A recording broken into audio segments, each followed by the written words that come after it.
आशुतोष और हर्षवर्धन त्रिपाठी को ले लूं, उसके बाद एक एक राउंड और लेंगे फिर।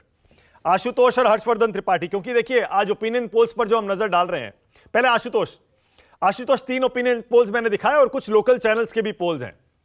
अब तो मोटे तौर पर मतलब लास्ट 2-3 साल अगर हम देखें, 5 साल देखें, 10 साल देखें, तो मोटे तौर पर ओपिनियन पोल आशुतोष अब क्रेडिबल हैं क्या? क्या एक डायरेक्शन में अगर सारे जा रहे हों, जैसे 3 है, 3 में से 2 कह रहे हैं कांग्रेस आगे है बीजेपी से, उनको मान लेना चाहिए क्या? देखिए मानक, जब मैं संपादक था तो मैंने ओपिनियन पोल्स कराए हैं, मैंने एग्जिट पोल कराए हैं, इसलिए मैं कभी भी ओपिनियन पोल या एग्जिट पोल की क्रेडिबिलिटी पर मैं क्वेश्चन मार्क नहीं लगाता। मुझे ये अधिकार भी नहीं है कि मैं किसी एग्जिट पोल या ओपिनियन पोल के ऊपर क्वेश्चन मार्क लगाऊं। एक साइंस मेरे है। कहने का मतलब, क्रेडिबिलिटी से मेरा कहने का मतलब था कि आमतौर पर क्या वो अब सही साबित हो रहे हैं क्या? ओपिनियन पोल्स, देखिए इस देश के अंदर सिर्फ 2 या 3 लोग हैं जो ट्रेंड सेफोलॉजिस्ट जिनको मैं कह सकता हूं। एक उनमें प्रणव राय है, दूसरा उसमें योगेंद्र यादव है, तीसरा यशवंत देशमुख को मैं ट्रेंड सेफोलॉजिस्ट मानता हूं। बाकियों के बारे में मेरे पास कोई जानकारी नहीं, इसलिए मैं बाकियों के बारे में कोई टिप्पणी भी नहीं करता हूं। लेकिन इन लोग जो ट्रेंड सेफोलॉजिस्ट है, जिन्होंने इस देश के अंदर सेफोलॉजी को इंट्रोड्यूस किया, उनके ओपिनियन पोल्स भी गलत होते थे। तो इसका मतलब यह नहीं है कि वो ओपिनियन पोल गलत तरीके से करते थे या किसी पॉलिटिकल पार्टी को फायदा पहुंचाने के लिए करते थे। देखिए राजनीति चुनाव का आकलन आप वहां पर जो जिस तरीके के मुद्दे उठाए जाते हैं उससे आप उसका अंदाजा बहुत आराम से लगा सकते हैं, और उससे जमीन किस दिशा में जा रही है इसका भी अंदाजा लगा सकते हैं। मुझे लगता है कि कर्नाटक के अंदर पूरी की पूरी भारतीय जनता पार्टी, उसकी कोशिश 2 मुद्दों के ऊपर आके सिमट गई है, और यह भारतीय जनता पार्टी की ताकत भी है और भारतीय जनता पार्टी की कमजोरी भी है। भारतीय जनता पार्टी अंततः वो नरेंद्र मोदी के ऊपर आके सिमट जाती है कि वो अंत में आएंगे, रोड शो करेंगे, और उसके बाद जो है वो भारतीय जनता पार्टी की नैया पार हो जाएगी।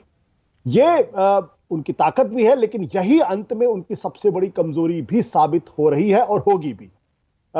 इसलिए क्योंकि जो इसका मतलब यह है कि जो स्थानीय नेता है उनके अंदर इतनी ताकत नहीं है कि चुनाव जीत सके, और जब तक आपके पास राज्यों के अंदर विधानसभा चुनाव के अंदर जो क्षेत्रीय छत्रप नहीं है, तो फिर अंततः उस पार्टी के लिए जीतना बड़ा मुश्किल काम हो जाता है।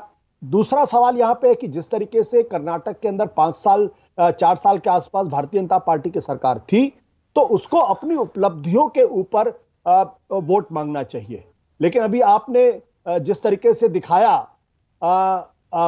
योगी आदित्यनाथ की बाइट दिखाई, या फिर आपने हेमंत बिस्वा शर्मा की बाइट दिखाई, ये सब लोग या तो टीपू सुल्तान की बात कर रहे हैं या बजरंगबली की बातचीत कर रहे हैं, खुद प्रधानमंत्री बजरंगबली की बातचीत कर रहे हैं। मुझे तो इस पर हैरानी हो रही कि इलेक्शन कमीशन ने अभी तक प्रधानमंत्री के बयान का कॉग्निजेंस क्यों नहीं लिया, क्योंकि चुनाव के अंदर धर्म के नाम पर वोट मांगने की वजह से बाला साहब ठाकरे का वोटिंग राइट 6 साल के लिए जो है वो रद्द कर दिया गया था। और यहां पे प्रधानमंत्री जी कह रहे हैं बजरंगबली का नाम लीजिए और आप जो है वो बटन दबाइए। ये सीधे तौर पर धर्म के आधार पर राजनीति करने का, वोट मांगने का अधिकार है। और अगर टीएन शेषन जैसा मुख्य चुनाव आयुक्त होते तो शायद प्रधानमंत्री के लिए अगली रैली करनी मुश्किल हो जाती। खैर ये एक अलग तरीके का सवाल है, लेकिन एक बात यह स्पष्ट है, आज की तारीख में पहली बार मैं देख रहा हूं भारतीय जनता पार्टी जो हर चुनाव में आक्रामक रहती है, मुद्दों को सेट करती है, इनिशिएटिव लेती है, बाकी लोग रिएक्ट करते हैं।